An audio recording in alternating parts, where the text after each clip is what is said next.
కర్ణుడు ఆవేశపడ్డానికి ఒక కారణం అది.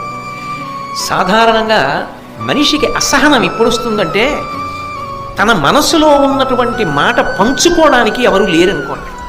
తన మనసులో ఏదో ఒక అభిప్రాయం ఉంది, ఆ అభిప్రాయం పంచుకోలేడు. అది పెద్ద బాధ. ఆ బాధని పంచుకోలేనప్పుడు లోపల ఒక పెద్ద నలుగుడు ఉన్నప్పుడు మనిషికి చటుక్కున ఆవేశం వస్తుంది, చటుక్కున కోపం వస్తుంది. కర్ణుడికి జీవితంలో ఒక పెద్ద సమస్య ఉంది. ఏమిటా సమస్య అంటే కర్ణుడికి ధర్మరాజు గారి యొక్క ధర్మం మీద అపారమైన గౌరవం. కొన్ని చోట్ల బయటపడ్డాడు భారతంలో. ఇంకా అంతా ఇంత నమ్మకం కాదు, త్రికరణ శుద్ధిగా తిరుగులేని నమ్మకం.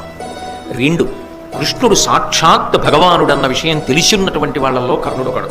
భారతంలోనే బయటపడ్డాడు. ఆయన నారాయణుడే, ఆయన వెనకాతల ఉన్నాడు కనుక ఖచ్చితంగా ధర్మరాజుకే పట్టాభిషేకం అవుతుంది.